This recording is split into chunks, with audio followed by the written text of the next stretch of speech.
Uh-huh.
Hey, good morning. Let's have a look. Good morning, good morning. Wednesday, October 2nd, we made it through the start of a red October. Tuesday, not a huge surprise, but the escalation in the Middle East was, it's always a tinderbox, as they say, but definitely picked a lot of war drumming on the eve of Rosh Hashanah. So this is definitely the excuse me, front and center for some, but I will admit not many as it relates to US stock market. So I don't want to just focus on that. I just want to be aware of maybe where some of the caution in my voice yesterday as I held two live sessions, one in the morning and then one at 1 o'clock with Hans, which at the time was a lot of news headlines going about with bombardment of bombs on Israel. So it was really kind of a chaotic time to be doing an options education and trade webinar, but it basically summarized some of my key themes. And then, of course, I had written about the morning summation and market thoughts, and I did another one in the afternoon in more, talks with Robert. So what we have this morning is the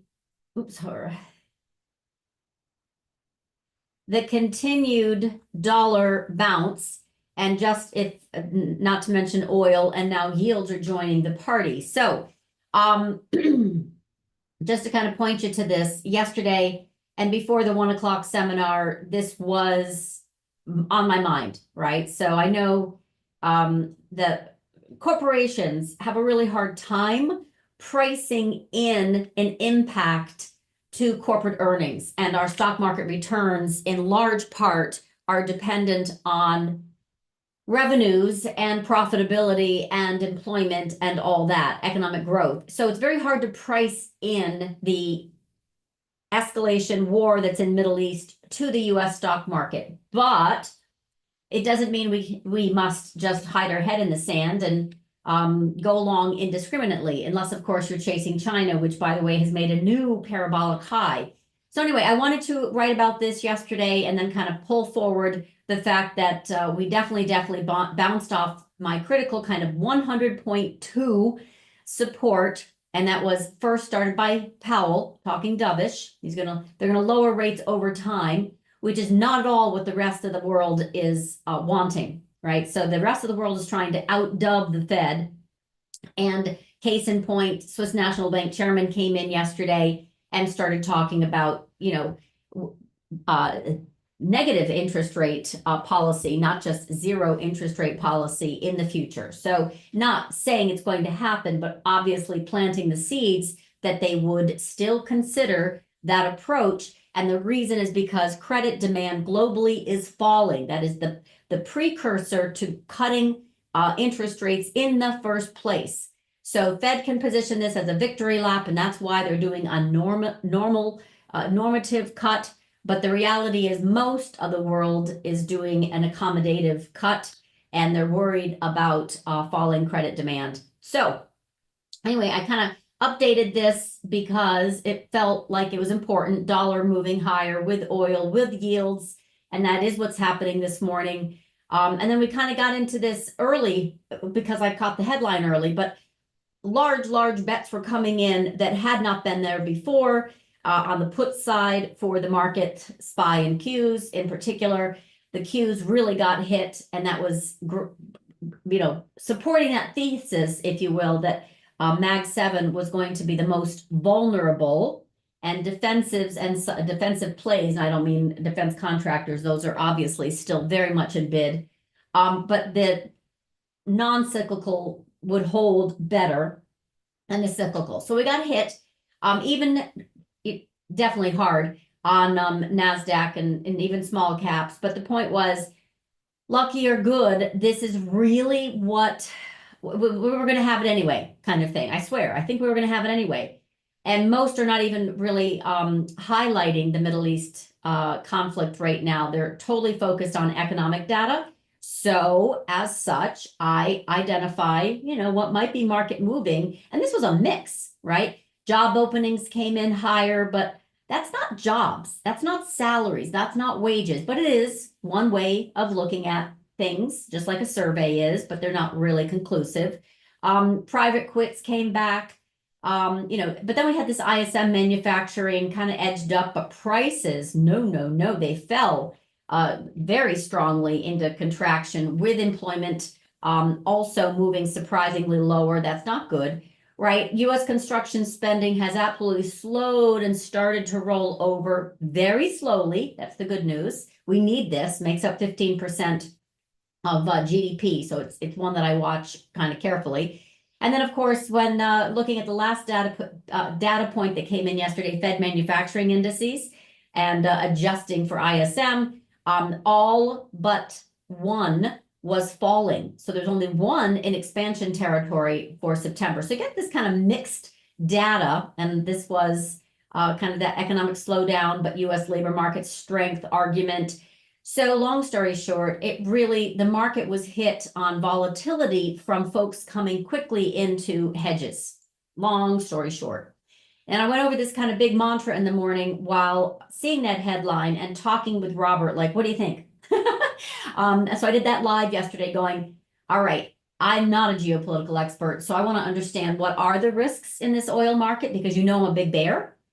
So he helped kind of size up some of the weak spots. I had already seen that we were going to come back down into this, VIX 15 handle and SPX tagged 5750. We got, absolutely weakness, into this kind of first few weeks of October. My growth value ratio got turned back down at 2. Okay, so all those things I can do on a macro to micro analysis standpoint, but oil is its own world, and I'm not in it. I'm not from it. So it was very helpful to talk with Robert. Okay, and when he's talking about consider this, if Israel, U.S. because they're getting some support here. If Israel takes out the Karg Island oil platform, his contention, oil would spike in a New York minute. And I found that interesting given the technical analysis, right, of rising dollar, excuse me, and yields and oil all kind of coming together. Potential overshoot that I think would get sold, but still overshoot of this 72, which I had shown you in the chart, getting up to 74, which was my original contention, intention that we could have a bounce into 74. Well, if that was to happen, we'd have a much stronger bounce is the point, right? So I've been showing you I'm still bearish. No question, oil big picture, but this would be a short-term positioning long. So it's going to be hard for XLE to fall over, but it's not the greatest way to manifest a trade higher in oil, but it doesn't, in other words, it's still going to move with the underlying. You know how that works. Anyway, big picture, still bearish, but short term, I'm absolutely not. And excuse me, this was the chart of oil at the time in the morning, right? And now we're already picking up here to this 72 area. That's definitely of interest. Already talked about that breakdown in the growth value rotation. It got hit literally at the 2, perfectly came back in, rolling over in MACD. So is Bitcoin, by the way. Talked about big picture, how I still see oil weak, but we could absolutely have a spike higher into the underside of that trend line. And the dollar, I forget where I put the dollar, but we'll go over that in just a minute. Anyway, I wasn't satisfied with just this talk about the yield curve coming back down and the risks or oil and the opportunities of trading that. I was more interested in, okay, wait a minute, what else is in there? What else is in there that the market seemingly is not paying any attention to? And I seem, very interested because I've got these higher price targets that I still have not tagged, right? Like SMH 270 as an example. We got really close to that Apple and then that rolled over strongly, 3%. And that's going to happen in a week cycle of two to 3 weeks potentially. But with the war breaking out, I wanted to kind of grab a little bit more context to see what the big picture was. And this does not seem like it's even a little bit over. So with Iran in a corner, it seems like escalation could continue. Very high probability in my cursory view of all the commentary out there. Like I was just reading everything bear bull. You know how I work, right? I'm always trying to lawyer the trade. And oh my goodness, they think really that this isn't a great situation, Iran being weak, quote unquote, to go after it and quote, finish the job. So this is all new to me. Like I'm trying to kind of figure out what's going to come next, especially since I see higher oil. Anyway, this is what I came up with, and it has nothing to do with political commentary. It has to do with what's possible here given price action. Price action looks like oil is going to spike higher in the short term, and I want to know some of the reasons that could cause that, and clearly further escalation would be it. So I would just say the whole point of this was hedges were designed for tail risk. Get some. What's that? That was it in a nutshell. All right, so after that double session of live commentary and 2 market thoughts yesterday for clients, I did not do the intermarket analysis canvas, but I will show you, as you can already see, that we have got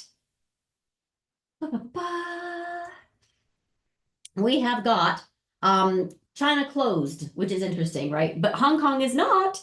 And Hong Kong, exploded higher. And basically Baba and JD and the rest are really, really coming into not only parabolic price targets, but major, major resistance. So I want to kind of go over that. And I know I have updated this, annotated it elsewhere, but I don't, like this kind of stuff, right? Must get and stay above the 200 week. This was the sweet spot it was going to come into. If we get and stay above 3,400, then we've got 3,700, which is like the 2021 high. Anyway, the point is, this is parabolic. Usually it comes into this area, overshoots, and then comes back in and tests and has to do the job of then getting and staying above. So right now we've got, that black circle that I had put in here, we're still in this. So it looks very much like this prior high, right? 3,400 kind of deal is in the house. But the fascinating thing, at least for me, is how everyone now is saying, hey, guess what? China's outperforming the US. Let's go from NVIDIA over to China. They want to dump Nvidia and go to China on a parabola, it's crazy. But that's exactly what some of the hedge funds are doing. They're looking at the David Tepper, they're looking at Jeffrey's returns. Are you kidding me? So I'm obviously not catching up very well. Check this out. Like, not for nothing, but this is Jeffrey's return right there, 200%, largely since March, right? This is all silver and China. He's doing awesome. He's crushing it. So the point is, folks are coming in. He was early. Edge clients were early, and this is just beautiful. This is silver. This is China, specifically BABA and Lufax, that arbitrage trade. He's putting on a new bond trade. So anyway, he's very, very not chase oriented. He's very select in his macro themes, and they're obviously doing extremely well. So congratulations again. I mentioned yesterday, I sent him a congrats on his 80% year to date. Well, that was old news. So I stand corrected. Anyway, I wanted to go over any questions in Zoom Q&A. Please hit me up. And yeah, we got Nike who reported, but as I absolutely expected and said yesterday, I'm not expecting anything as far as changes. A new guy just came back in. He's a veteran. He started as an intern like 25 years ago. But my point is, there's no way he's going to have any impact on the last quarter sales or profitability. So we'll get into that in a little bit. But right now, this is still the one to watch, right? So this is the dollar on a 2-hour, but nonetheless held support on this 100.2. We moved all the way up here on Powell, and then of course we got the Tuesday right after the open. Alert! What's going on with Iran and Israel? And then boom, this has not only moved higher, but it's continued to move higher. And then my bet was yields are still going to move higher, and bonds are still going to move lower. When this pops above 3.9, we're going to, 3.8, we should make a run into 3.9. And I'm going to say maximum of 4% this year, which is the 10-year, because I have that on my, 4.09 is actually key. I still think we're going to kind of come up here and then roll over. But for right now, TLT is falling still, which was my yield spike call on Fed Day. I still see some lower levels. Talked about that. I see oil rising. Talked about that. And this is that also kind of trend line. 65 is massive support. But then here's 72. We're right up to it, right? We can base a little bit here. We can retest, all that jazz. But if we get above this 72, we're going into these levels, right? Not all at once. I hope. I shouldn't say not all at once. Actually, that's kind of like what happens sometimes. But hold on one second.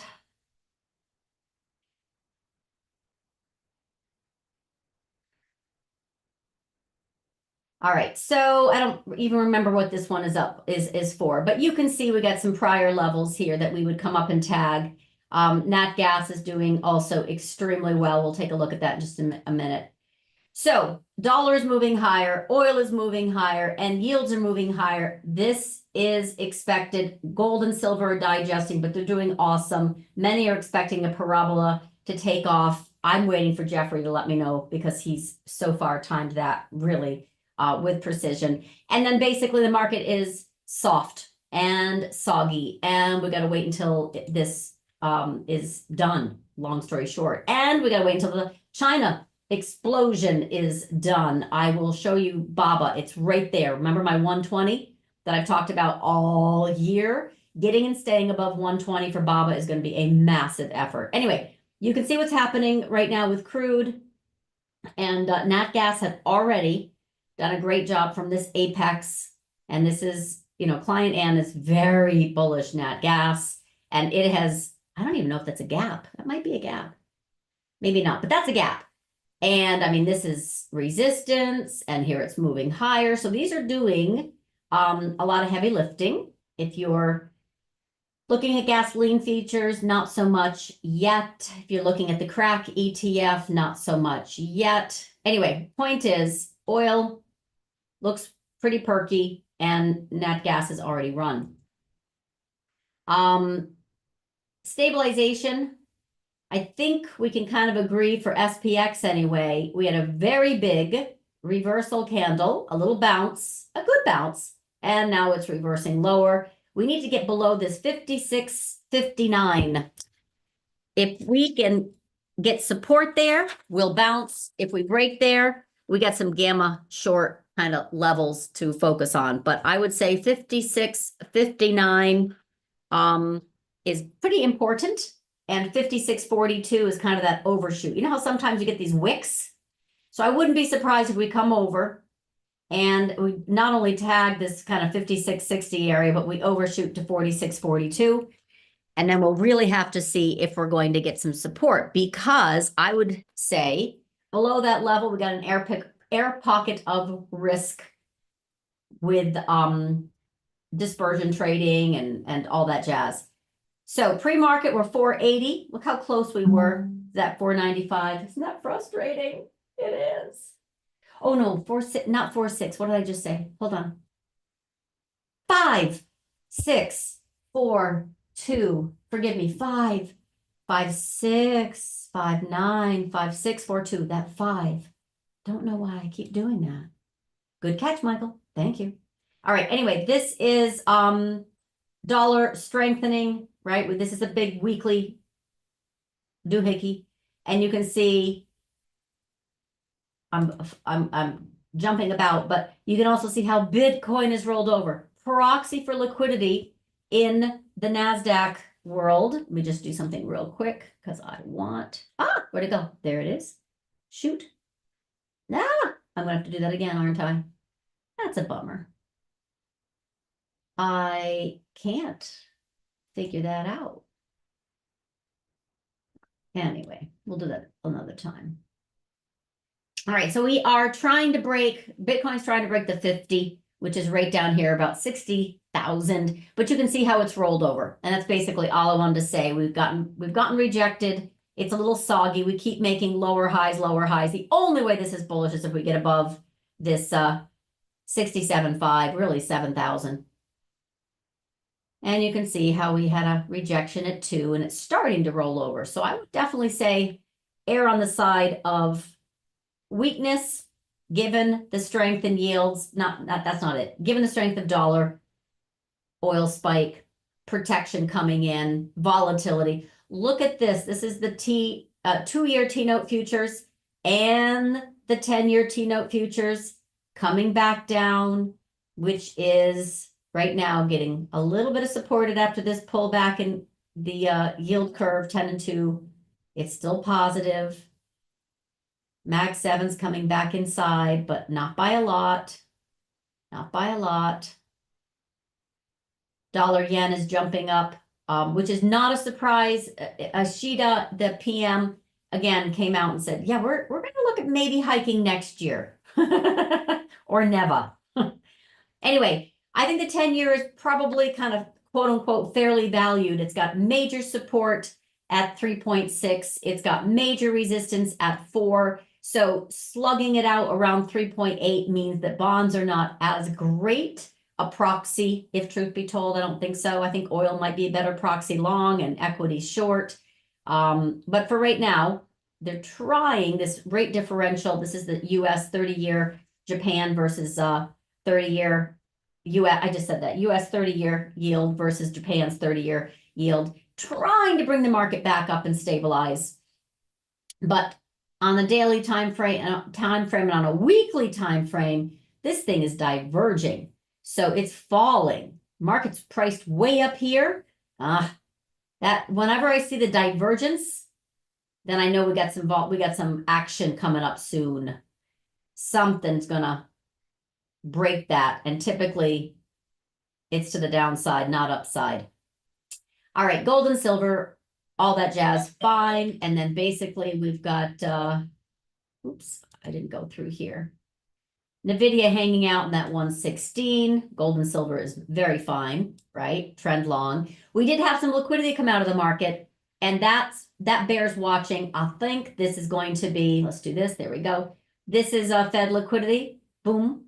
And that's definitely what I'm watching right now is for this continued weakness. And remember, I had already mentioned when this indicator gets up here, market stops going up, and the same thing happened. So yeah, hit me up in Zoom Q&A if you have questions. What happened to my, there it is. Hold on. Humana's falling apart. Let's take a look. Okay, XLV is getting tagged, I should say, is getting pulled down because of Humana results. This is not a surprise. This is actually exactly bearish engulfing followed by more selling into 151.77. Not a surprise at all. Where is my, oh, don't tell me. And XLP coming back down into 81.34. Why? ConAgra reported. Wasn't at all good. It has a double miss and XLP comes back down. I had this set up and now it's all gone. BABA, let's discuss. All right, so BABA has come into 115.50. You see that right there? 115.38. It's not done yet. I know this is annoying, even though right here it did tag 119.50, which is really dang close to that 120. And I did say 115.50 with an overshoot to 120. We don't see it on the weekly though. We only see it in the pre-market, right? We only see it in the pre-market. I still want to see 115.50 and with a potential overshoot to 120. And why do I have 120? It's because of this. Remember way back when I did this up, I said, this is 58 is the low, 68 was the IPO price. And this scoop pattern is absolutely gorgeous, but here's resistance, 120. 120 is going to be very bullish above, meaning like a double. So for now, everybody is chasing above that 90. We got 96.80. We got 102.50. I haven't even updated this. Keep it above 105. We're at 114. I'm just trying to. But I still really, really like the 115 because it's the January 2023 gap down. Oh, it's 115. We already hit it. Okay, I'm off by a little bit. Guess what? We already hit it. I didn't realize that. I got to move this so I can see it. Did I just do a sloppy job? I did a sloppy job. So the gap is actually 115. We just hit it. Sorry about that.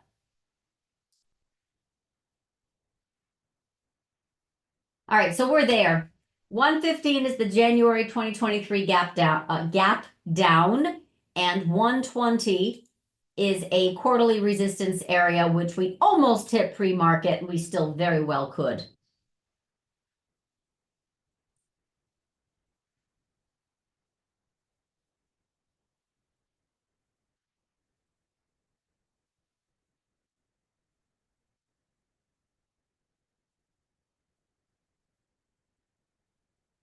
Lee, all right, congrats if you're still in these.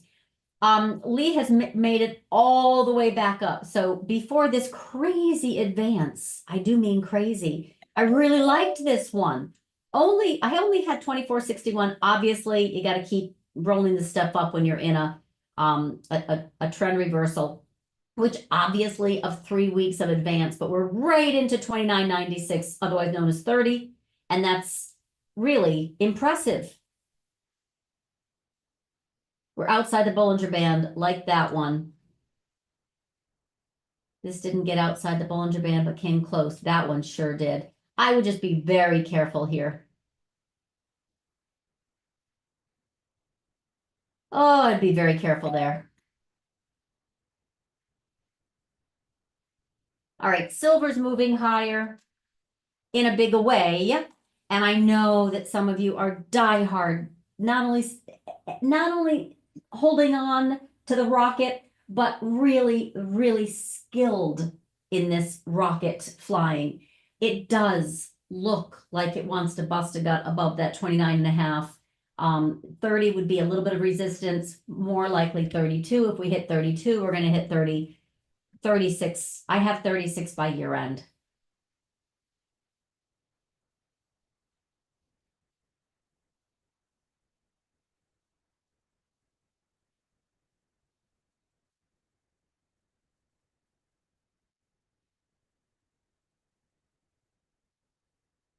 Oh, Nike, duh.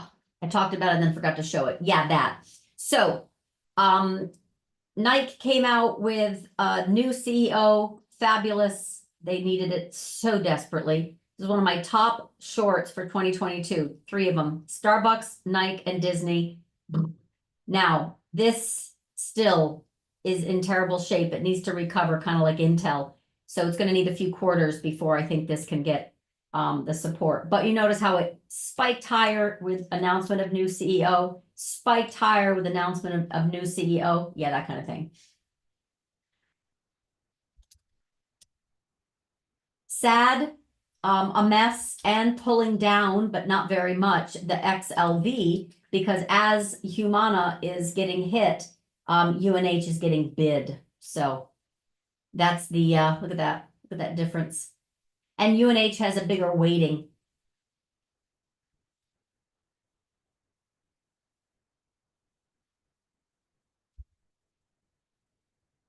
Eli Lilly getting a little support this morning. I guess they're investing in some multi-billion-dollar research firm. The problem is this is still dangerous. I mean, it really has to get back above.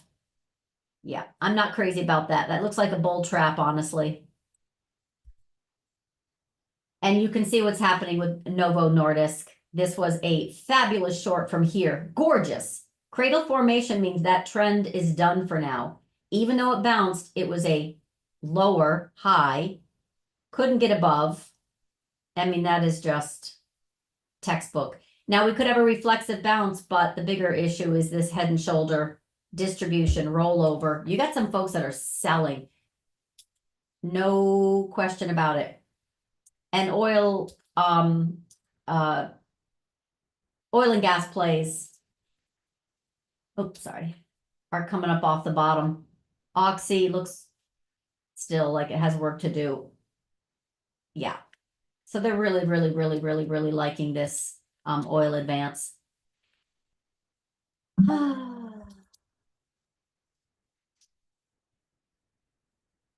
Good morning. I know, right? So Exxon, it's gonna benefit, isn't it? Isn't it gonna benefit from all this?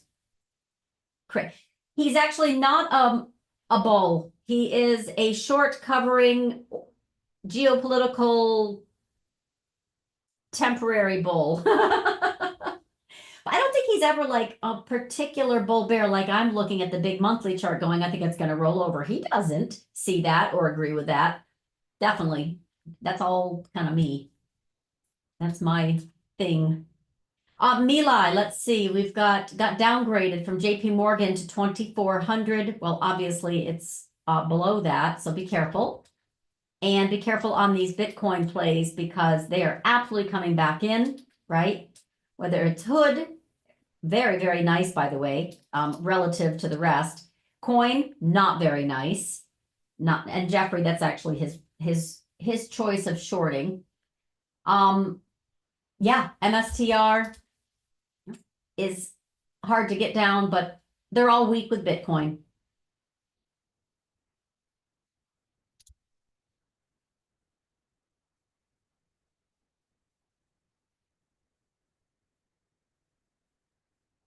PDD, I think will be a fabulous short when it's ready. Look at the gap. So this was the level I said, careful, careful, because we get below, we stay below when we open this Monday, below 57.38, then that means We've got 1, 2, 3 price targets, potential for this week even. I know, it's early. I know, it's early.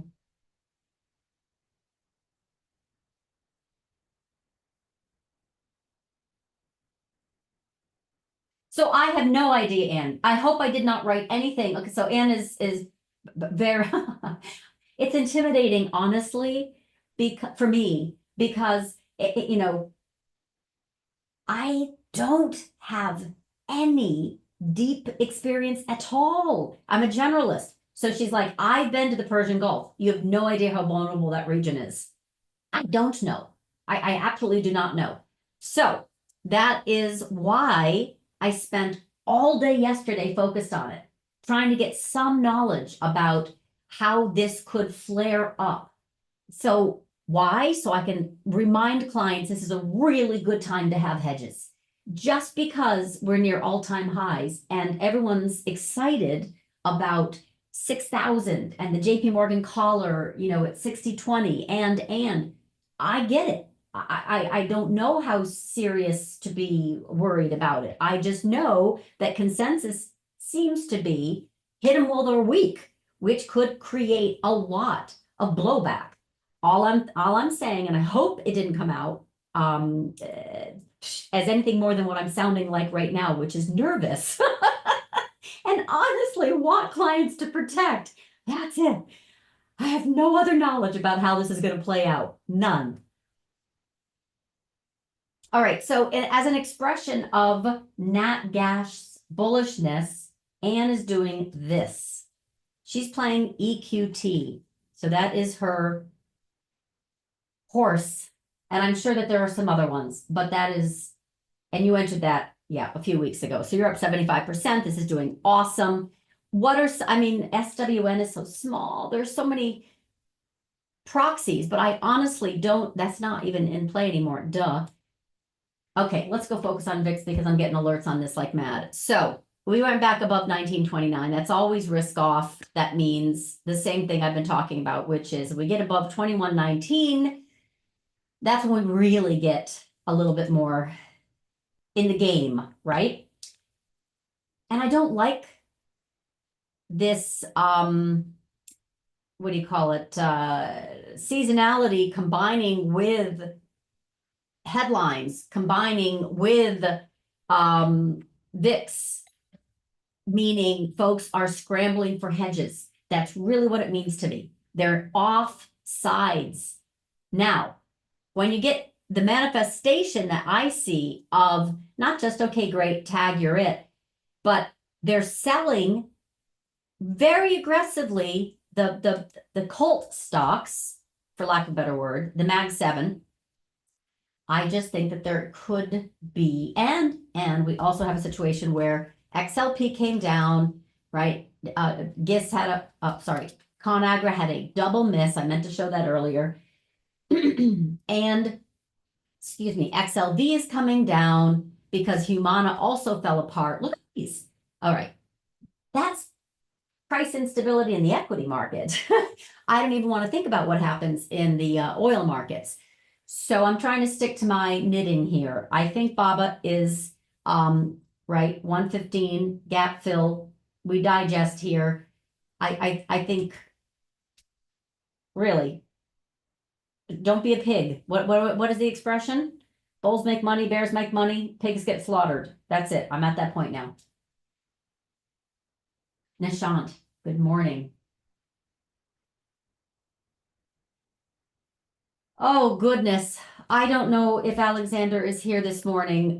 If truth be told, he probably is not. So let me just try and see if I can answer this. You have stunningly grabbed January. That's really smart. Really, really, really smart. And you've got 600 calls, which are just out of the money by a tad, and you've been in it for a while. So I would say you're in great shape. I have not looked to see why UNH is popping up, except that this is, right, beautiful breakout in blue skies, and Humana is not beautiful. So like your gold, you had directional. Do you ever convert into a call spread? given we have some market weakness, but UNH has done nothing wrong. This is clearly support of 581.50. This is clearly the area it needs to get above to move higher. It's best of breed. It's also, you know, where money goes to hold out and hang out while the rest of the market kind of drips or dumps lower. So I don't think that's a bad call at all. I think your end of year 620 is not hard to imagine. I did not see, other than Humana, I did not see the reason for the season with this breakout, but gorgeous shallow pullback. I mean, really nice. But this is your range. Let's go see what's going on. MDB, we know. Uber. This is just one that does not have stickiness to it. Just does not have stickiness to it. ARM is coming back in that 142. Careful. SMCI, they did a split, so that kind of messed up a lot of my annotations, but this is where I have it coming back in, which is literally, sorry, the August of 2023 high is where I have it coming back in, at least. There are some shorts coming in, like, seriously, on the China names. But you have to also respect that this is, look at the 200, you know, area IV. That's already gone through a gamma squeeze. Doesn't mean puts are expensive. Sorry, doesn't mean calls are only expensive. It means that puts are expensive too. So this is where, if you're very skilled, you can sell that IV. You can kind of harvest that IV crush, but you also have to be right, number one. And two, you have to know how to defend in case they come in and bring this even higher. But this is no question a parabola. The mean is down here about 75. So we're talking 125 to 175. All right, so Uber is not very sticky this morning, but it is above the 200. NVIDIA has the start of a breakdown in 115.82. Remember, we did hit that gap fill of 125.52. I thought if we got stable, or I shouldn't say, when we get above this, we can move higher, but we're not there in the next 2 weeks. Not at all. Tag, come back in. Oh, if we got de-escalation in the Middle East, yeah, I'd be very bullish. I shouldn't say that's going to be 2 weeks from now. I don't know when it's going to be. But we're definitely getting some profit taking in the China stocks. And we're getting yield bounce. Look at JD. Doesn't look like it. It's just dramatic here because we're getting some profit taking.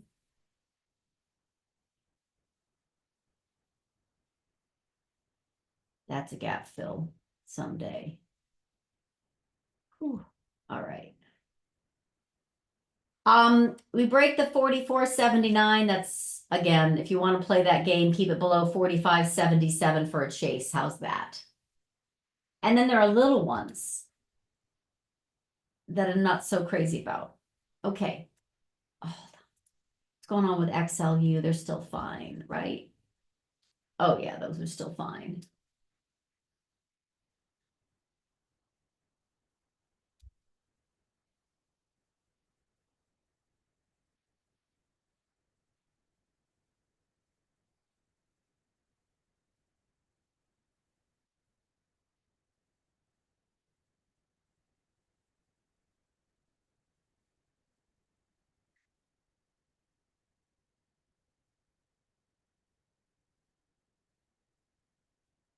All right, so let me do that. Let me go take a look again. On an intraday, I didn't finish my thought here. Keep it about 588.70. And it is very nice. This is true. But like I mentioned, this is also a range.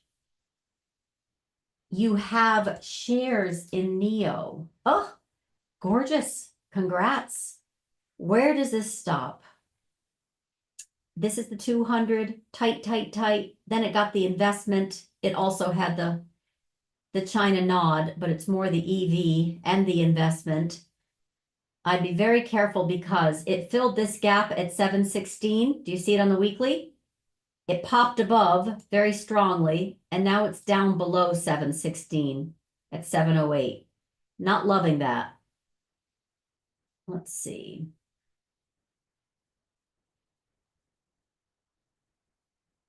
The 3-day is right below it here at 688. So there is nothing wrong with taking a chunk of gains off after this parabola into the gap fill. Next level of support is 666. Sorry, I don't make the news, I just report it. So be careful on this profit taking here. That's all. You want it to get back above 716 if you're really uber bullish. But ultimately what happens is at some point, this is just going to say, hey, we're going to go retest the 200-day. And you don't want to be in that long. Remember, the 200-day is also right here, this kind of 533 is also the mean, about 535. Gorgeous move. Just don't let it come back inside. Basically, 688. 688, you'll see 630. 630, you'll see 586. 586 breaks, and you'll have another little area of pocket lower. So.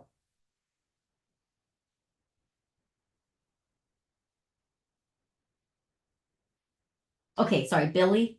You are just aggressive this morning.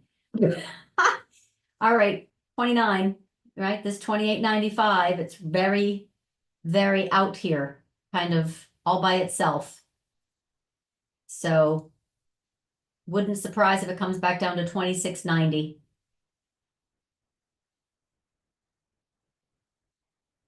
There you go.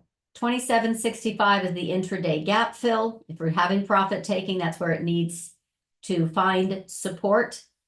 This is the 3-day. It's been very, very lovely, but now it's extended, coming back down into 26.90 is the next on the daily. And did this literally gap up high of 23.03 and a low of 23.01? So there's no gap fill. It's a huge, monstrous cavern. 25.65.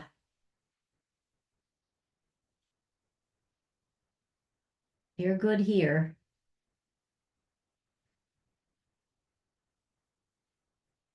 All right, stopped going down, same time as, I haven't looked at this one, so that's why I'm looking at it now. Pullback was shallow. Breakout on the monthly. It literally has a mean of 18. That's far, far away.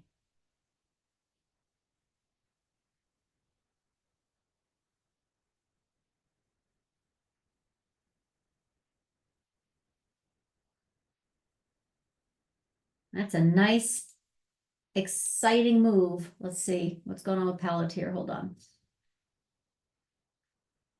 Very nice. However, this is your range. Still is 29 to 25 and a half, which means you want to keep it above 29. Otherwise, you get at risk, right? It comes back inside this monthly, then that's your risk. There isn't anything really of support here.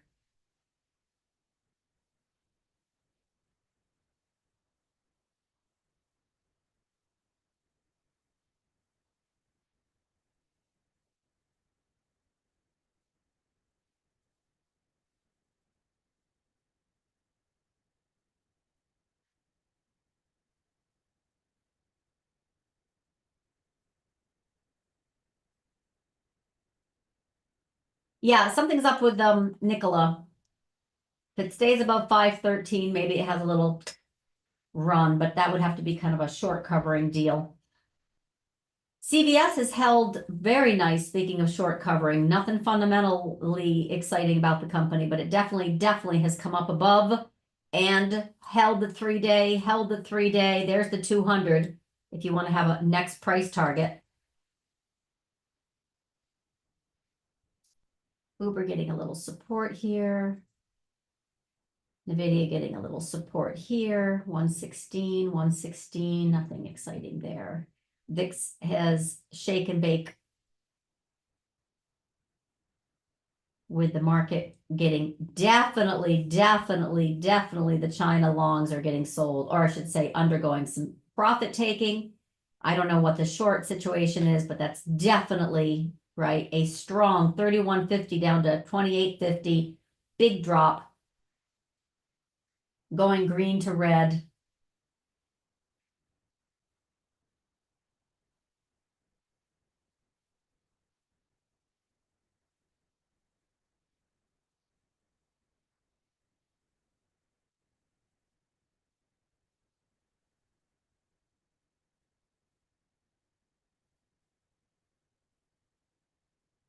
There we go. So this MLCO, ironically, I wasn't interested in this when I saw the China squeeze going on Monday, but I did draw this trend line and said, okay, if you like this, it is a China related play, Macau and all that. It literally just tagged, overshot, and came right back in.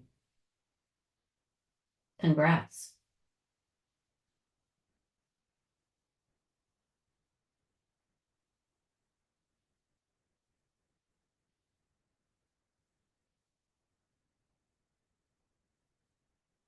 That's resistance, double resistance. Congrats if you played that. Same thing, right? Casinos really took off a little bit too aggressively. They made all these parabolas right back up into the January, February highs. Very tough to maintain that.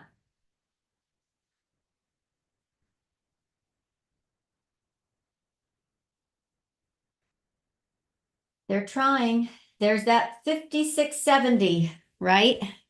I gave 56.59.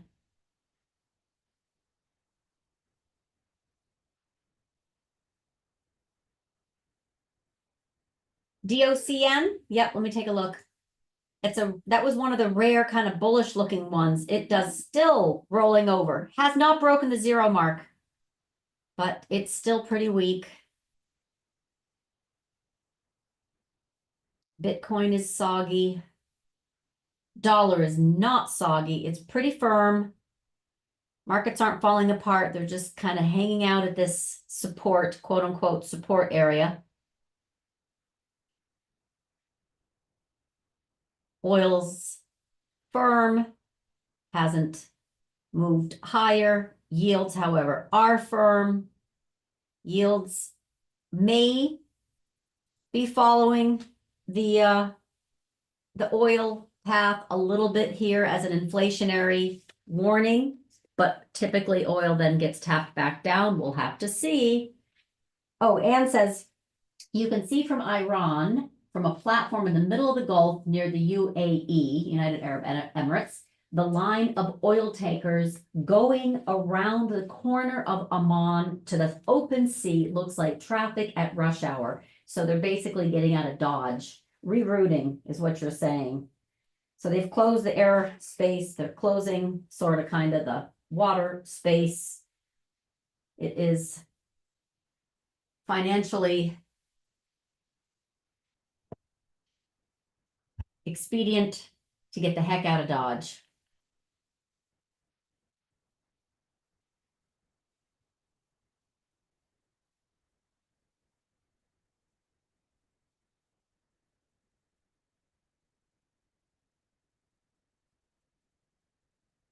All right.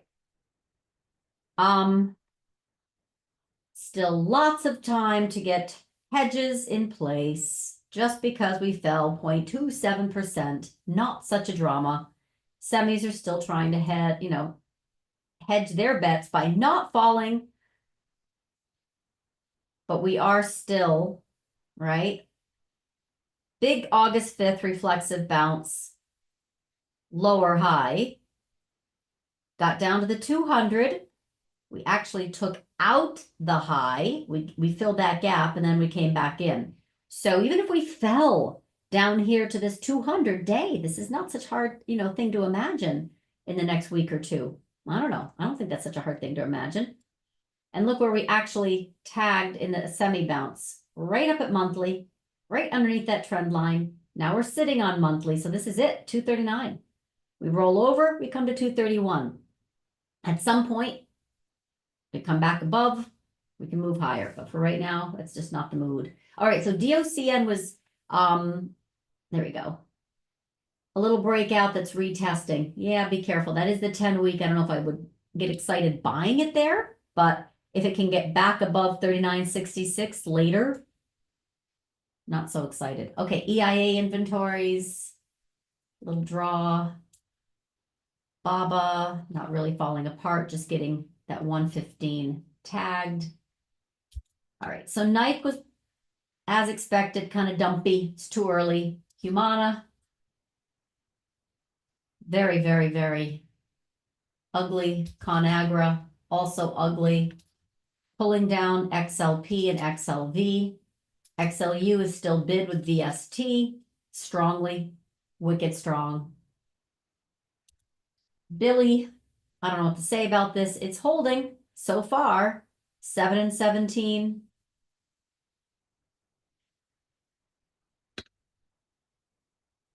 Okay, yeah, let's look at some others. Oh, God. The key reason for Tesla dumping is they missed deliveries. Of course. So they missed Q3 delivery estimates.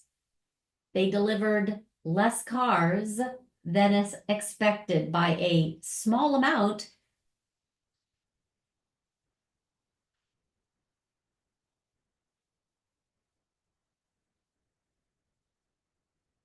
But that's the reason.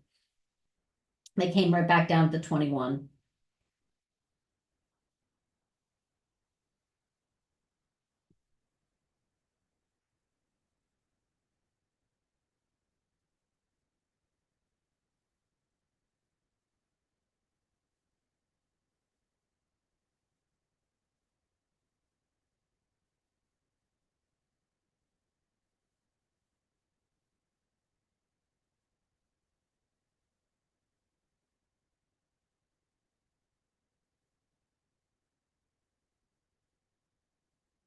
Snap is trying to also kind of stay relevant here, sideways at the 10-week. BABA has not sold off during regular trading hours, but it has since pre-market. We'll get some bounces here on support.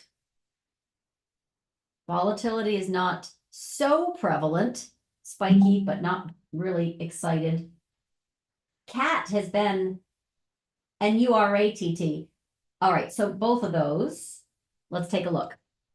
Caterpillar, shocking, because I did not know about the China stuff, right?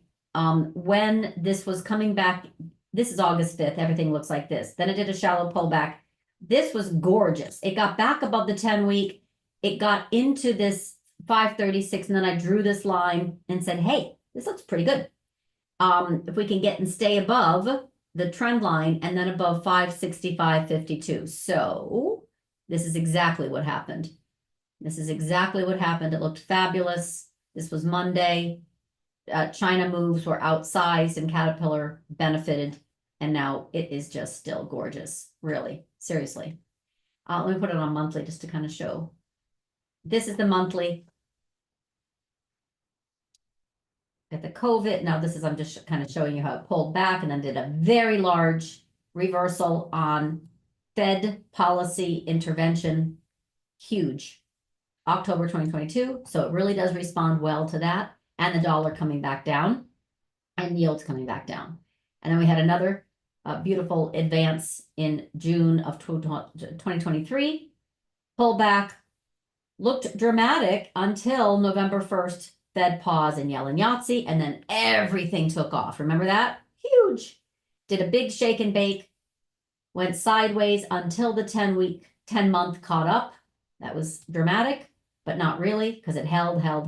Look at that. has not broken below, has not closed below. Stunning. Only time it's closed below is before Fed intervention, stunning. Also Fed intervention, I forget that one. Anyway, the point is, here you go. Breakout, all-time highs, very extended. I'm going to get rid of this. Just to kind of, oh my God, what's the daily one doing in here? That's crazy. What? These are wrong. Must have had it on the wrong time frame. All right, this is monthly. Gorgeous. Extended. So if China undergoes some profit taking, the industrials that ran up anyway, but with most recent buying because of China expectations on commodities and such, then you could have some profit taking. Just kind of keep that in mind. But so far it's done nothing wrong, right? Gorgeous breakout and then sideways. Gorgeous breakdown, breakdown was just sideways until the 10 could catch up. So the only comment I have is it's extended. But here's your monthly breakout into blue skies. So Caterpillar, gorgeous, blue skies above 382. Deer, not as much as exciting to me. It's still kind of lost here. XLI in general, exciting. I like this. They're de-risking, for lack of a better word. In other words, the FANG stocks are soft and industrials are beautiful. Materials also doing great. XLRE, the real estate sector, is coming back down after getting extended. And the same thing with XLP and XLV, but they're still very nice looking, big picture. And the other is XHB. I really like. It's slower. It has fewer stocks to kind of get excited about. It's a small, believe it or not, it's a small sector. I know XLE have not been excited about that, and all we're doing so far is rallying hard into the underside of a big trend line. But I've only got excited about the oil bounce sadly, because of the drama. Yes, Japan yen, no, just not gonna, they're not gonna hike. Not right now. This is very bullish for the market, so it's helpful, very, very, very helpful. But basically yen, I'm just using FXY to show you it's pulled back down with TLT, which is exactly what I expected. This 97.37 with an overshoot to 96.40. So it's playing that role pretty well. Bonds coming down and yen coming down. And that is bullish for the market. It's trying anyway. Dollar yen is bid, which was surprising because that was such a huge bearish expansion candle. Very, very, very strong reversal. Right back, snap back into quarterly resistance where it broke down and the 10-week. So not for nothing, but that's been impressive. Really, really impressive. The new PM, Prime Minister of Japan, Ishiba, I've talked about him before. He is definitely a military hawk and a financial hawk. He wants yen stronger. Big picture, he's not ready to raise rates. So that's it.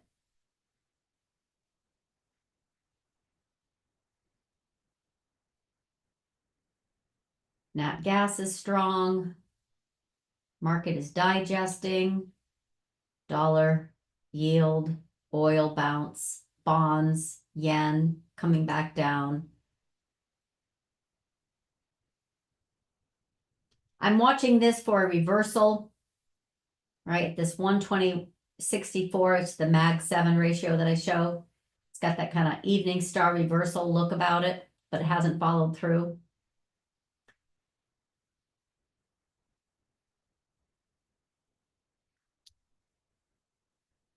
Dollar yuan bounced exactly on support, both monthly and 200.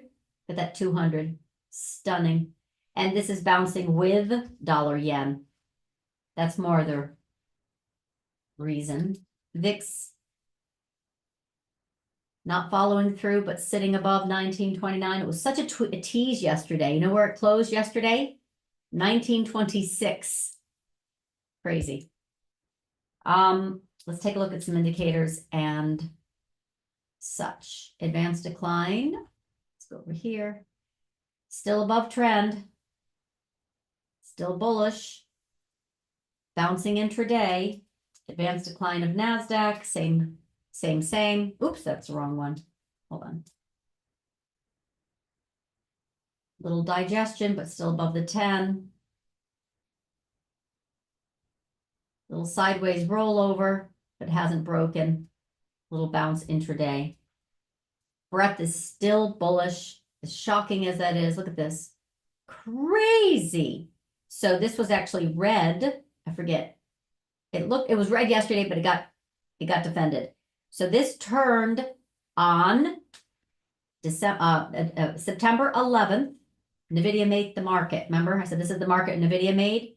And we have just turned solidly higher, not necessarily with NVIDIA now, but this is breadth underneath the surface. It has still been in play, starting to weaken a little bit, but hasn't rolled over. And then the one I like a lot, cumulative volume, which is basically a sign of net buying or selling. We did stop. We rolled over yesterday. This is an evening star reversal on a daily, so it's not as powerful as if it was one on the weekly. So we still have risk, but this is not selling off. In other words, we rolled over, right? You can see what happened at the close yesterday, but we're bouncing back into resistance. So this is still intonating lower on a daily. It's still overbought, which means bullish. It's very hard to get in front of this, but with VIX hanging out and looking like it wants to break that 1929, market is supported.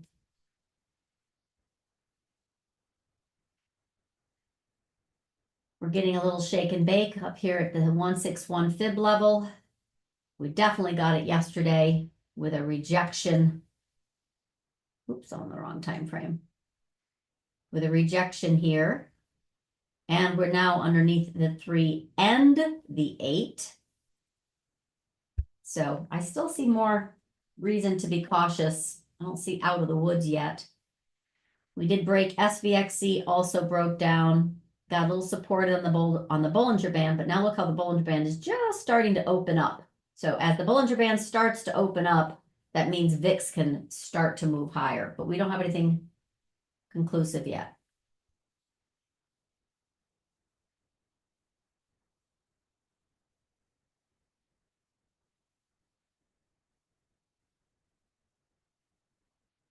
Palantir's hanging in there.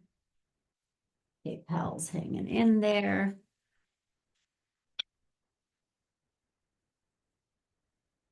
URA is a trend long with CCJ and uranium space and looks very nice. Double bounce here. Keep it above 28.5.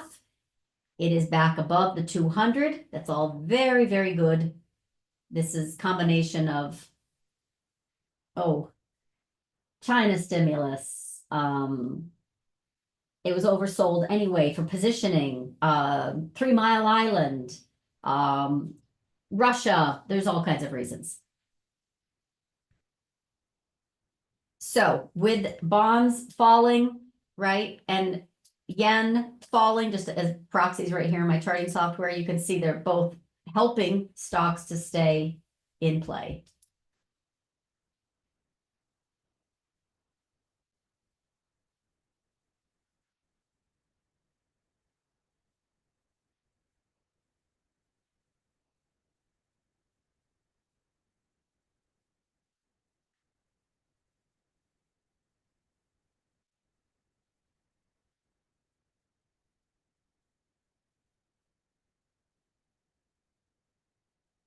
Some of the stocks that could get hurt from the longshoreman strike, Dole,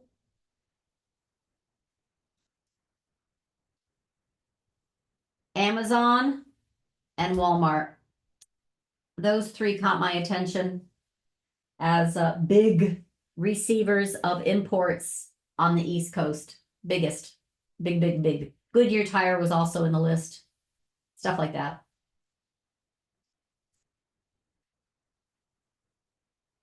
The heck is it? Oh. Yeah, they're still chasing calls on this one. It's going to end badly one day, but whatever.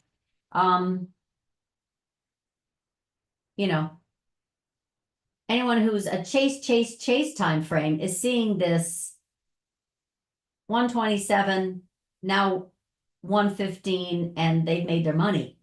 And this is just not anywhere near as well known as Baba. So I'm just watching it. ConAgra, all the way back down to the 200-day. Humana was already underneath the 200-day. Iron Mountain looks fabulous still. Nike needs time still. I don't know what these casinos are getting all excited about.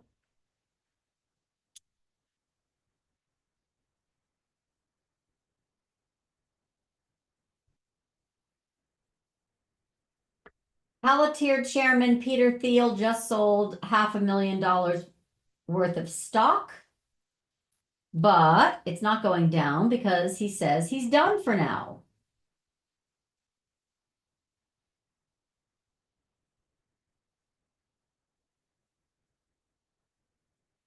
Still waiting for this Abercrombie and Fitch. It looks weak. It trades very much like NVIDIA, which is odd.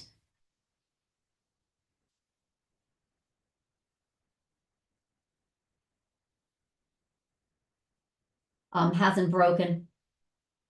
The low is 132.5. You can see the 200-day. Can take a little while, but look at the Bollinger Band is starting to get very squeezy. Very, very, very squeezy, which means it's going to have a big move, but it could be up or down. Someone liked Twilio. It is above 63.90, which is good. Keep it above 63.90.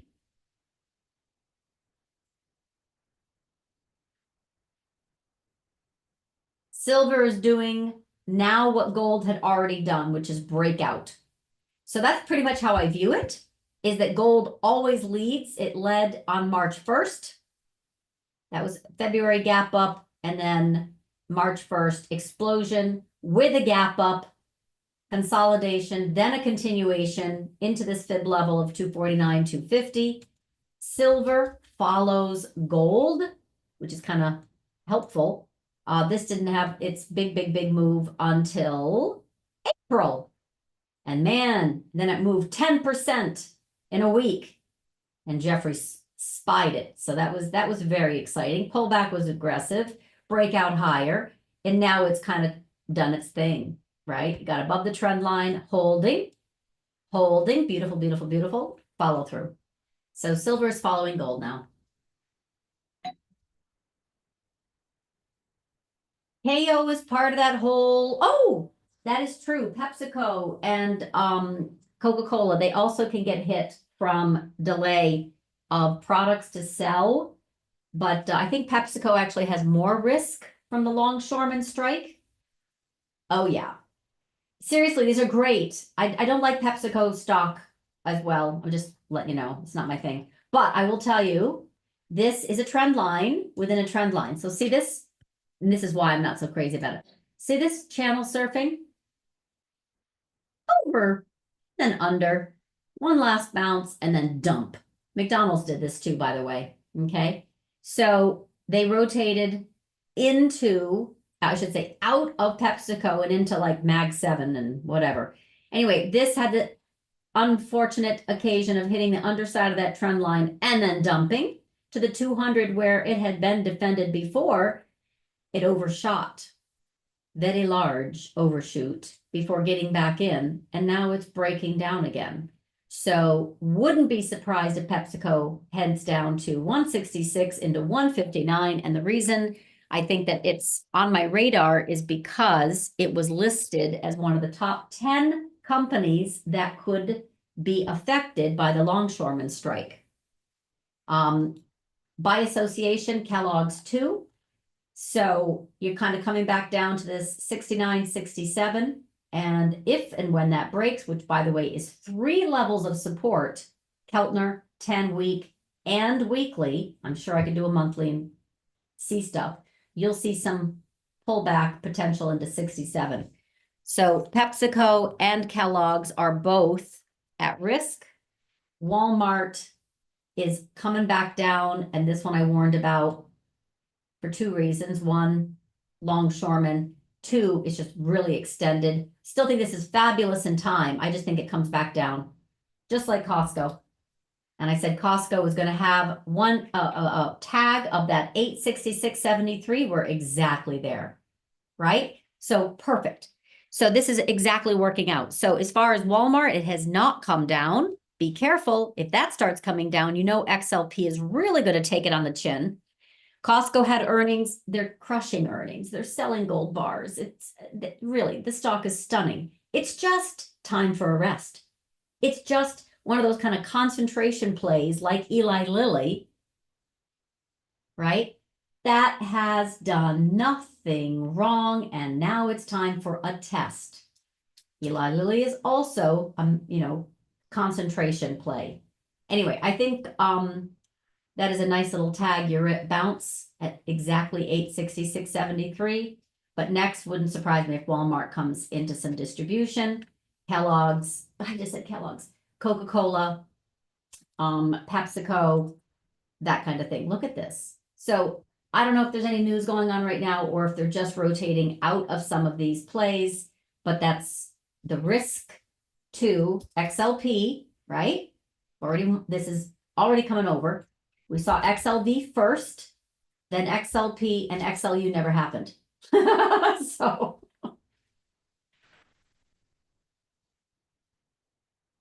Oh, BMY, yes. This is one that, oh goodness.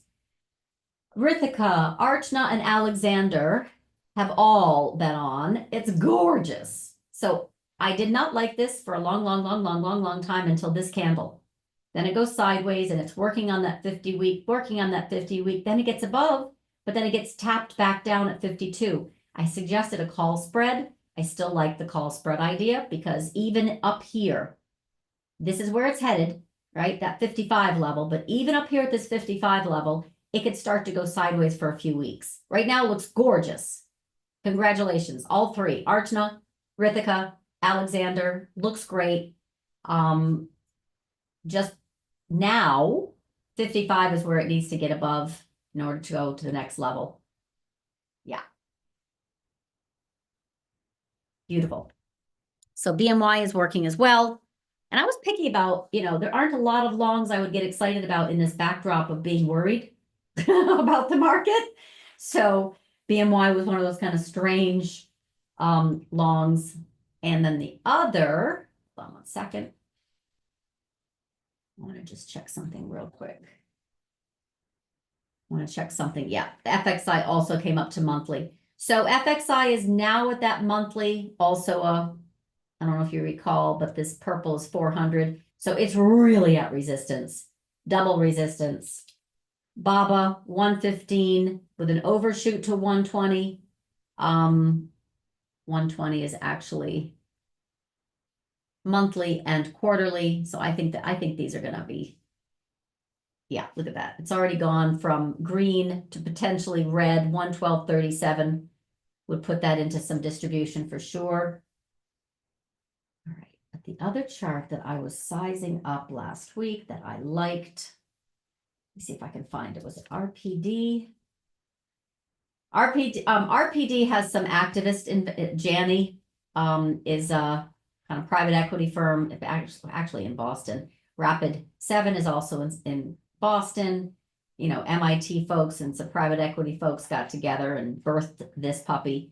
And then it went hot fire flames into the extravaganza of 2021, where it was stupidly overvalued. They should have sold then. Anyway, now Janney is coming in and saying we should sell, but that wasn't it. That was just news. We already went over CVS because of this squeeze, working higher. So that's working higher. And then BMY. Yeah. So on 9,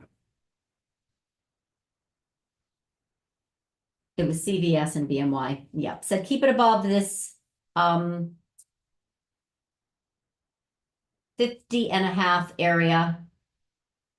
53.5 is next. 54.81. All good.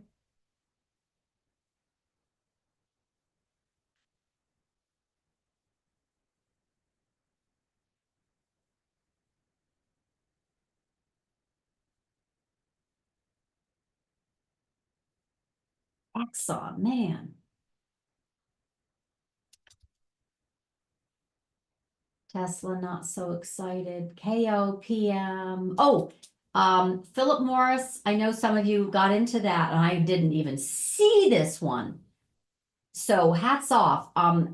Those who got into it on the Chevron doctrine, Supreme Court basically removing a lot of regulations. This is definitely coming in for some profit taking, but hasn't broken. It would not surprise me after this extreme run up that it breaks that 119, but that is support. Altria, same thing, and it gapped down, nasty. Evening star reversal with a gap down. No, careful, 50-30. That got just too far, too soon. That's actually more likely 47. So we have a lot of selling underneath the surface and stuff that had been defensive.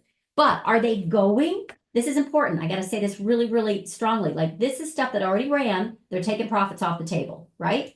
This is stuff that already ran. They're taking profits off the table. This is stuff that already ran, and there's no reason not to, take some profits off the table. But all of this, right? It doesn't matter what it is. But are they going back in to FANG stocks? Are they? Is QQQ really getting all that bid? China got that bid. There's no question about that. But I would say China gets some distribution. It is time. They're not coming back into semis hard. We're still, well below that 270 area. We have to see. Are they going to rotate from the defensives, or the non-cyclicals into the cyclicals? I don't see it yet. I see support. They're not selling it off, but they're not like driving it. They've spent their money. They went to China. That's absolutely true. And you got a few little bounces here, right? JP Morgan is still holding. I still don't like the look of that. Oh, JSEC, I think I posted him before. Yes, I did. He posted a chart. He sent me in DM, which is important for bank thesis, okay? And I shared that with Jeffrey, but it was just this morning, so I haven't had a time to talk with either about it. But this is a chart that, hopefully you can see this. There we go. All right, so S&P performance in 52 weeks since bank net tightness is below blah, blah, blah. It's just basically he's looking at fractals. That's not really my thing, but I liked this. Basically, he's saying the tightness is occurring, and it's important to watch this now. And hopefully you can see this. Net percentage of domestic banks tightening standards for commercial and industrial loans to large and middle market firms. Bank lending is needed for economic growth. And right now it has been rolling over. And then when it gets into a, kind of like I do, I call it rate of change, but when it gets into, or RSI, some people use RSI, whatever. This is his cherry picked indicator that he has thrown on top to say we're kind of breaking that.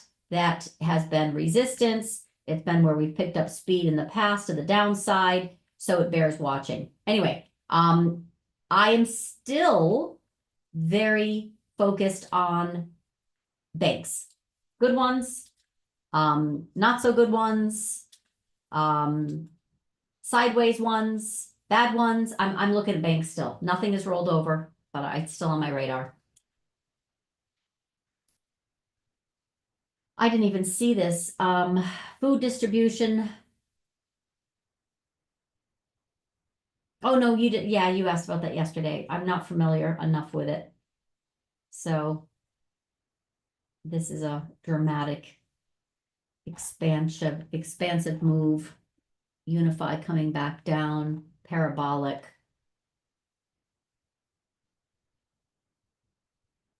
Is that a?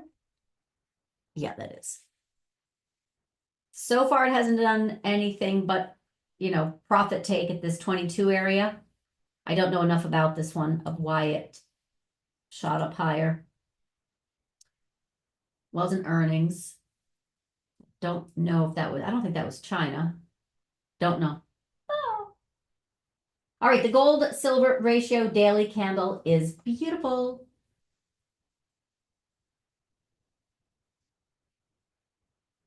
Wait, hold on.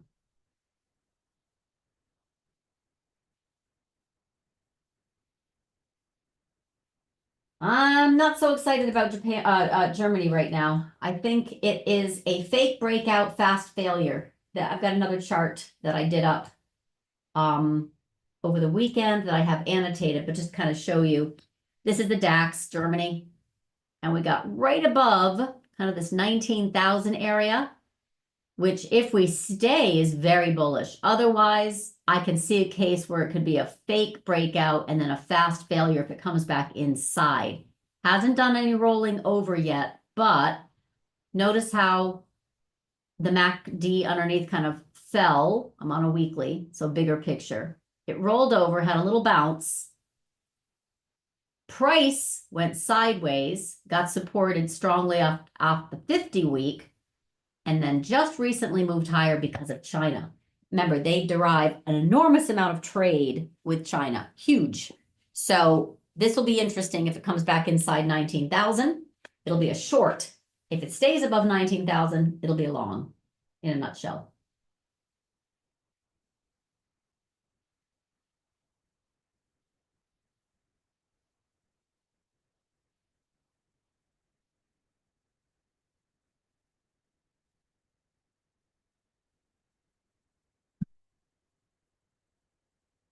Archner reminds that AMD has an AI event next week.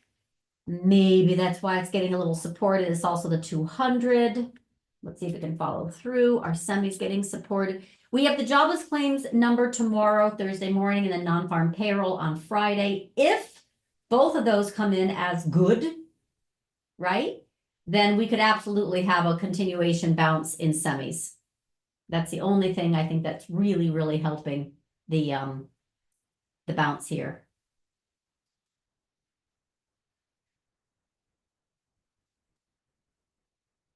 I mean, Microsoft is right back down to the 200. Is it a surprise though? Look at this. This is so typical. I know you're tired of hearing me say this, but look what happens when you have a 200. This is still ascending, right? Now, you have a fabulous short into a 200 if you're directionally, like that July 9th. Remember that warning on July 9th? And then we started turning, literally. And this is the short target. We happened to overshoot it. That was August 5th. But now look how it just snakes, that's my term, snakes around. It bounces above, it bounces, it falls below, it bounces above, and now it looks like it wants to fall below. So as this is doing this kind of non-directional trading, you can chase it, but big picture, I'm talking about the trend. It's weak. All it's doing is in time causing that 200 to flatten out and then roll over. This is a 2025 story as far as I'm concerned. So it's way early. I'm not talking about, it giving up the ghost now. And Google still has a gap to fill down here at 144. So same thing. It's just kind of hovering around the 200. Apple, well above the 200. So relatively a much, much better performer since it's still above. Netflix, oh my goodness, well above the 200. Meta, well above the 200. NVIDIA, it is above the 200, not as strong. And semis, that's the risk, right? That's the risk. It's still kind of playing this 200. So semis as a sector and Microsoft, Google, they're both the weakest and they're all part of that AI stuff. Oh, guess what? They're still coming in with chases for PDD.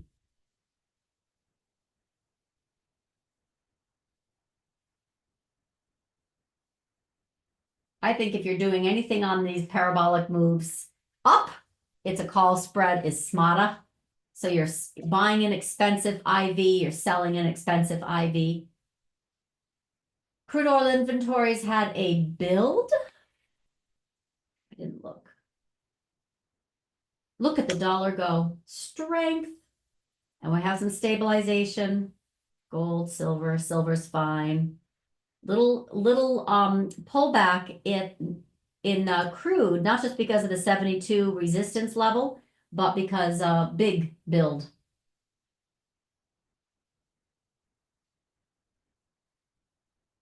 Build of basically 3.89 million barrels versus a draw of 1.5. And the prior draw of 4.47. So that's kind of, it won't matter. Oh, geez, Louise. Hold on, what is, all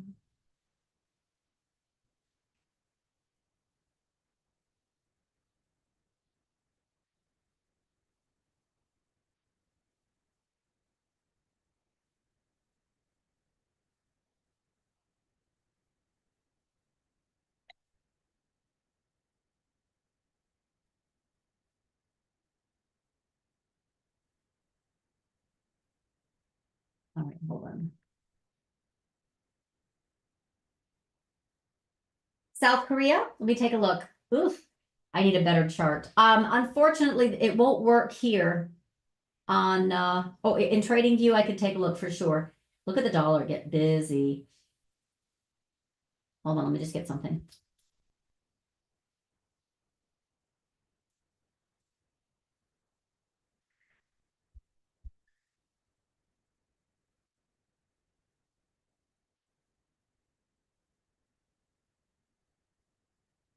Mm. Yeah, if I want to check that too, hold on. There we go. All right, so EWY as iShares, right? I just showed, I went through EWG, J, all that stuff. It doesn't have anything here. It's just sideways. If I go into stock charts, which I have not made up a chart, I'm just showing you South Korea, big picture. You can see we are first in bearish mode because we're underneath the 0 in MACD. Looks like it is weakening, but we're also at a 50 and 200 crossover, and it got tagged very, very sharply. So it's bullish above and it's bearish below on the Kospi. Yes, geopolitical events, always selling events on oil. So Bank of Korea is cutting 25 basis points. Exactly, right? And Canada is at 75 basis points, and oh my goodness. So it's still trying. Other global central banks are trying to incentivize, stimulate, normalize, accommodate, however you want to put it. But that doesn't look good. And I have not made up a chart of any. I literally just typed in Kospi for the stock charts or Trading View, and that's what I got. Not a good look.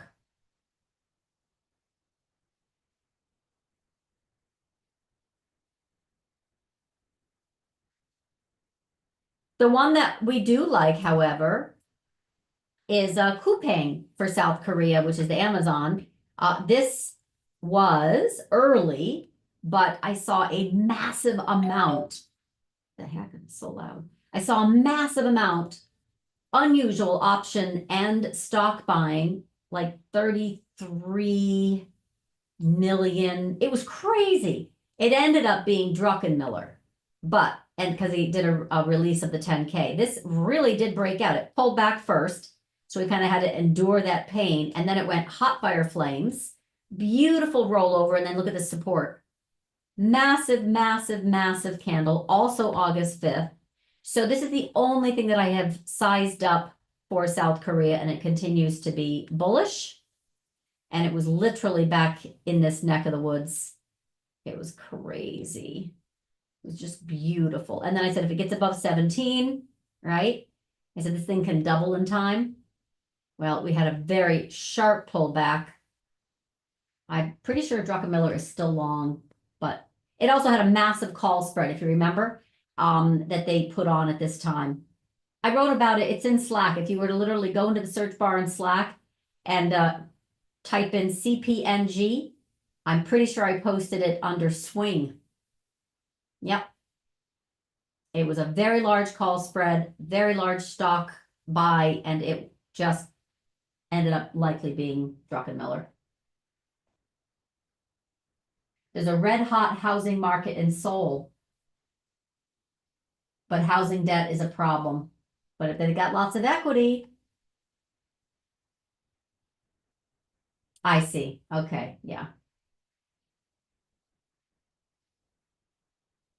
Well, I want to show one of the chart that I had recently. Let me just see what's going on here. Okay, so we're getting a big, strong resumption here in, I would say, both dollar yuan right off that double support and dollar yen. This is helping, no question. The bond short, and as yen comes back strongly, by the way, that is support. I know I'm using a proxy, but just to give you, since I already charted this stuff, and that is absolutely positively helping the market stay stable or get some stability. On SPY, this is a monthly, by the way, we got above it. What I'm looking for, this is a reversal trying to happen. It is not confirmed. So clearly you can see the high of 565.16 and then the pullback. And then, we had the intervention of size, August 5th, reflexive bounce. Then we rolled over for a quick shake and bake. You can see the trend is not broken. Nope, nope, nope. It is not broken. It is still above the 10 and 21, et cetera, et cetera. Now we broke out. We've come back down to that monthly support level of 565.16, 565.27. We haven't even tagged it yet. So we have to break this level in order to see this channel, any part of this channel, the 10, week, or below. And then we have to break this channel at 550 for the 10 and 21 to even cross over. We're like not there yet. That's it. So betting on congressional elections is lawful, federal appeals court rules. So we now have the betting market allowed to bet on, I don't know if DraftKings is in that business, so I don't even know. I don't even know who would be in that business except some casinos. No idea.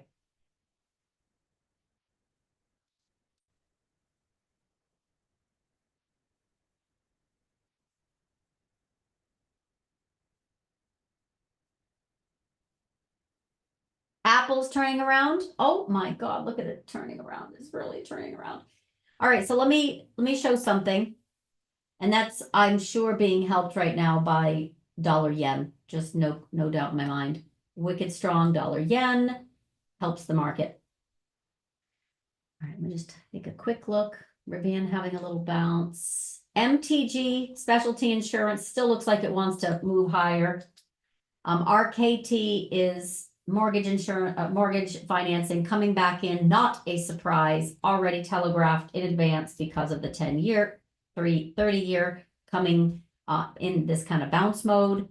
The lower the fixed rate for mortgages, the better the chances of refinancing, et cetera, et cetera. So Tesla bouncing off that 242.5, 21 day. Okay, whatever. But this is what I wanted to show you.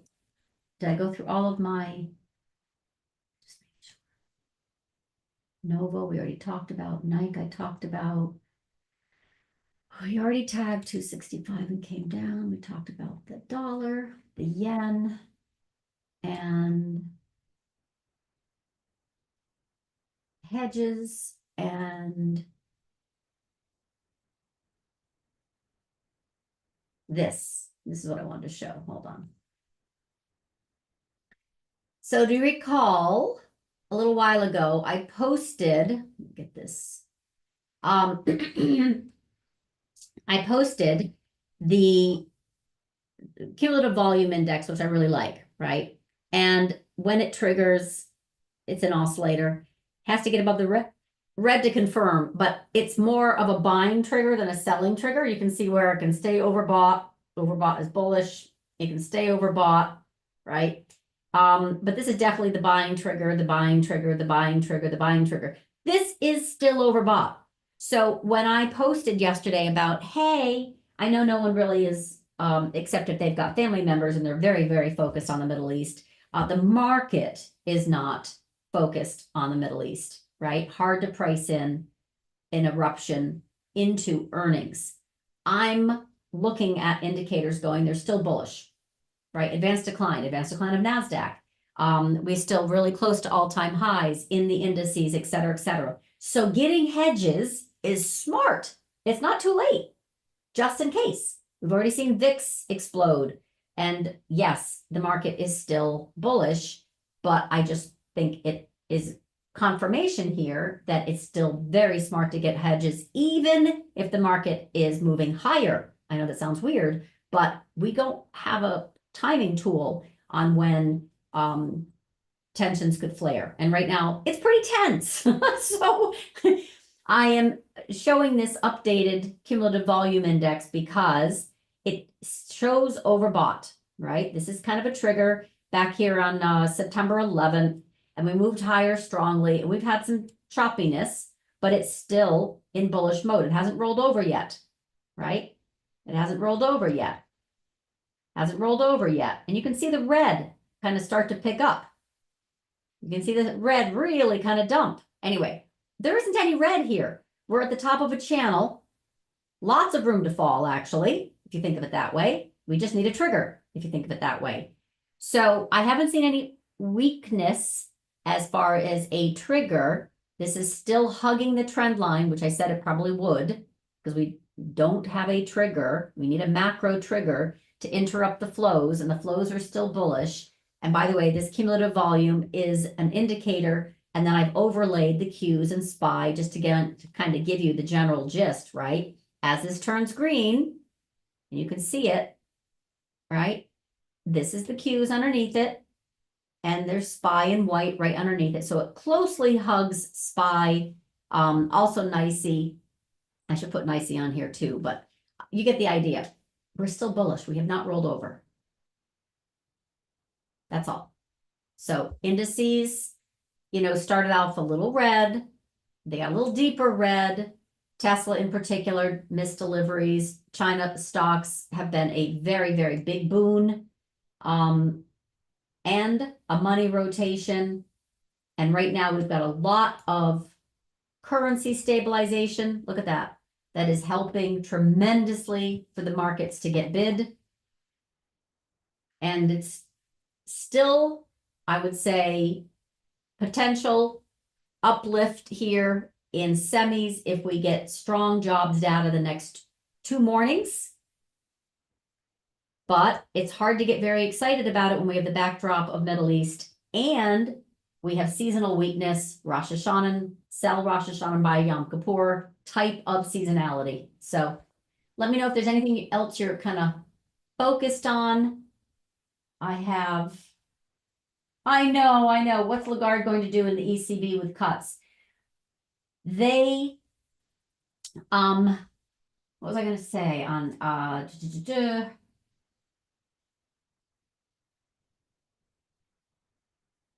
the timing of that typically corresponds with the Fed, right? They're only going to cut when the Fed cuts. They will not cut if the Fed pauses, or they will cut less if the Fed cuts less.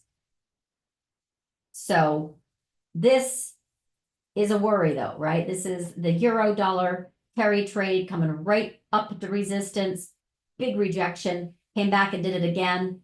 Evening star reversal hasn't broken the 10-week, but that is so extended. I think the dollar is going to get busy again. It's in bounce mode, but this is kind of also in time, next few weeks. They are weakening. So this pair trade is weakening. And I think that's really also kind of goes into that whole policy deal. This was strengthening and the dollar was falling. ECB was holding off, holding off, holding off on the cutting until they got confirmation from the Fed, and then they follow. So I still think they're going to follow the Fed. I have a great source if you're interested. Oh, Sony is ugly. Hold on, let me look. And Samsung. On the Bank of Japan and the Ministry of Finance, a fabulous. Let me get this. I'm going to post it in macro to micro support because this is an analyst I totally think has got it going on. Hold on, let me find my. There it is. Hold on.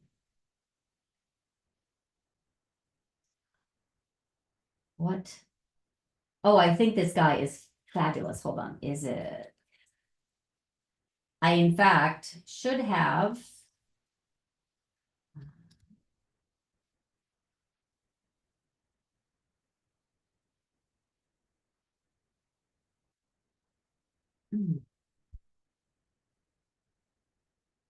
Richard Hatz. So I don't know your name, so I can't address you, but you said you need more info on BOJ and MOF. I have said I don't think they're going to hike. And now they have Ishida, I'm sorry if I pronounce it wrong, as new PM, who obviously is very military minded and monetarily hawkish. So I don't think they're going to hike. But there is a fabulous commentator by the name of Richard Katz. Are you familiar with him at all?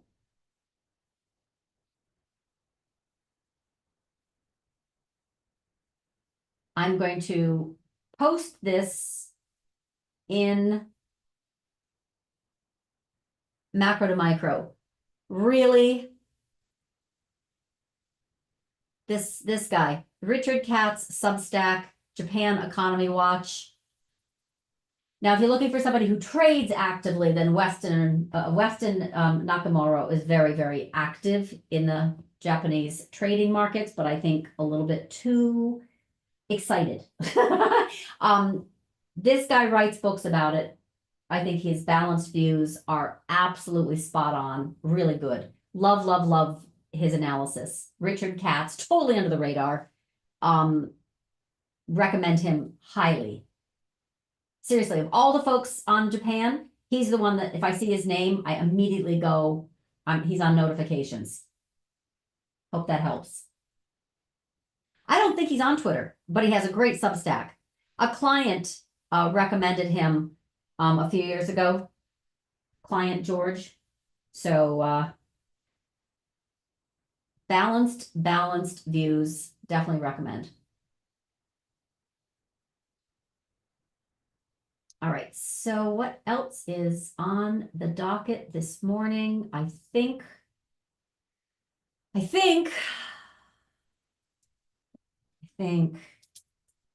TLT coming into that 97.37. We could have an overshoot to 96.40 if rates really get busy. We're going to come back down here and tag this kind of 94 area, 94.50.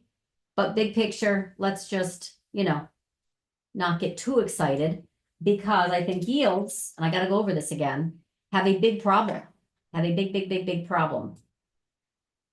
And that is, from a technical standpoint, this has worked extremely well, right? I was really bullish until I said, I think that's going to be it for now. Now, if we can hold this kind of 4.1 area, maybe we overshoot a little bit to 3.9, but we got to get back inside. Then we gapped down. So this little bounce that we're having right now is cute, but I have a bigger problem. I have a bigger problem in that the 10 and 21 on a monthly have crossed over, that the 10 has gapped below 4.09, and that is broken. So I think we can still have this short-term yield spike and bond pullback, but it would not surprise me at all if we come up here at some point here and get rejected. So tough. From a macro standpoint, Jeffrey is still big picture, very bearish bonds for all kinds of fiscal dominance reasons. Those are macro reasons. I am now bearish because of this breakdown. And this is what's helped me get in from August 2020. Bonds are done going up. Yield, I've been really in touch with yields big time, even the yield spike of Fed Day. So I am not going to be bearish bonds again, big picture, until we can get back up, probably above 4.2%. Not 7% yields coming. No, no, no. That was if we stayed above. If we get back above this stuff, that's in the future, not right now. We broke down solidly. I wrote about that big time in Slack when I said I'm changing my yield call because oil looked like it was going to break down with yields, and both has been working. So if you recall, I've got to find it. Oh gosh, that was in May.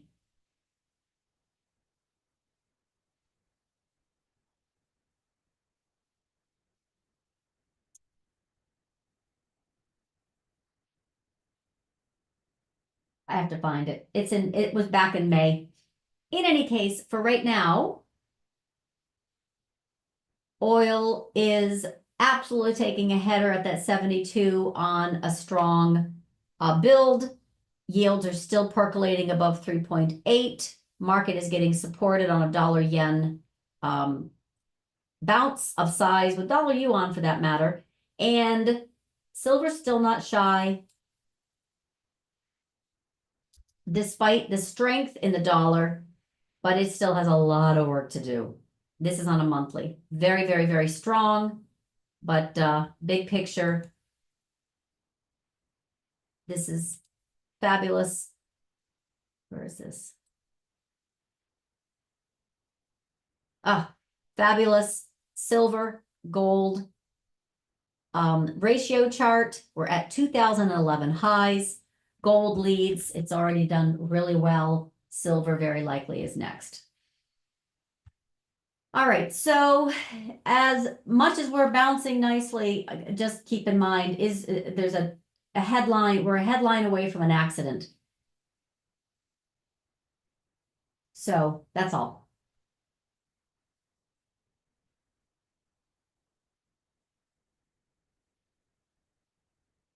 You can always. Oh, you said Sony and Samsung. I didn't even look. So sorry.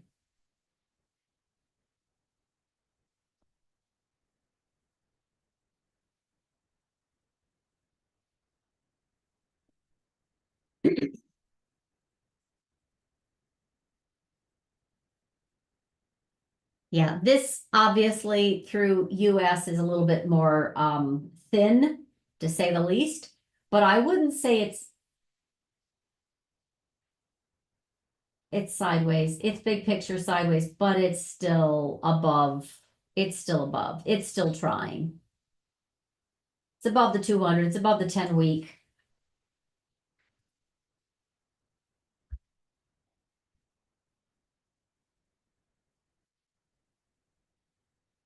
Yeah, and we don't have, unfortunately, data on Samsung, so that's unfortunately what I can't help.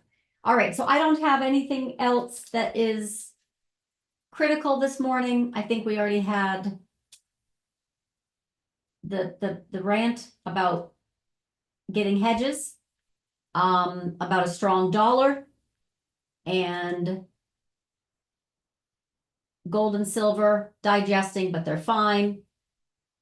The dollar screaming higher is a little bit of an indication of risk off under the surface.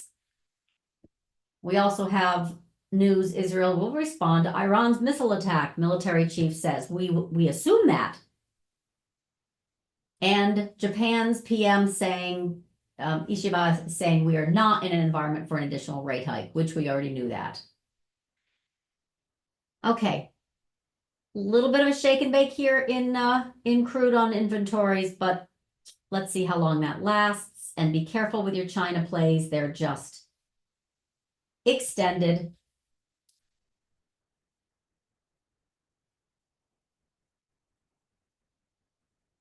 FXI has already pushed, well into this 2022 high, right? Stunning, but extremely extended from the mean. It is right now, it hit a high of 36, just as an example. 35, excuse me. Its mean is 28. So when we get some profit taking, it could be those who chased last in will be first out, in the same way that BABA hitting 115 is the January 2023 high. Profit taking. They're just saying thank you very much.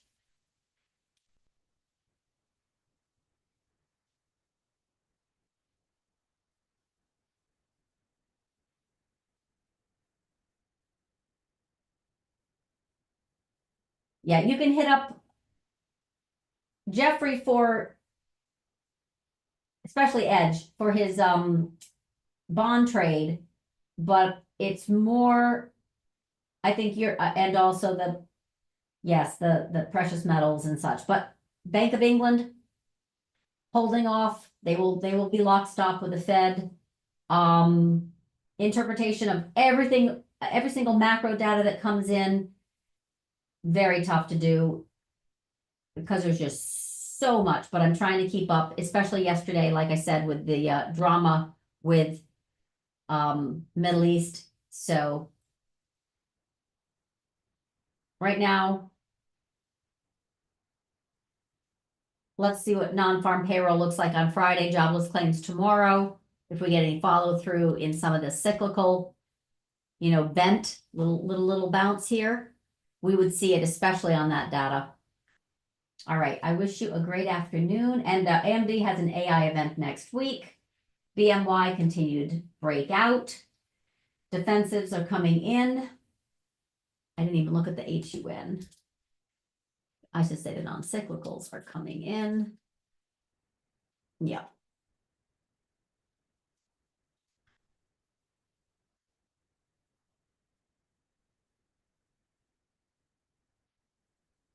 And there's not a lot of buying out there. Not a lot of buying out there.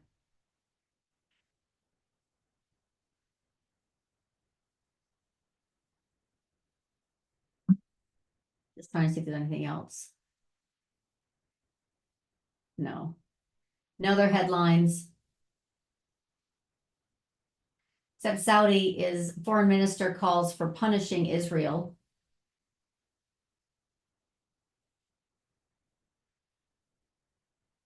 All right.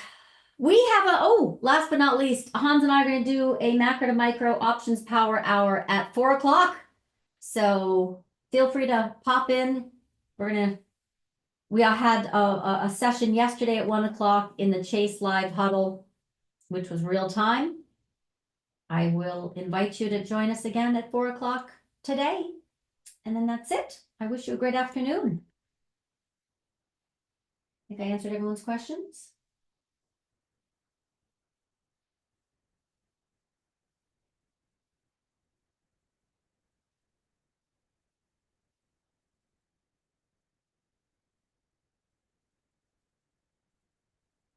Yeah, I think I got it.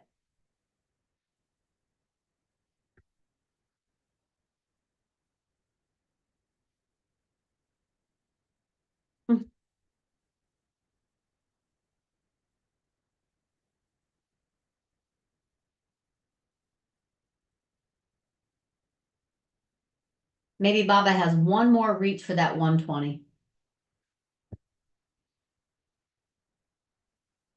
All right. I wish you a great afternoon. Cheers.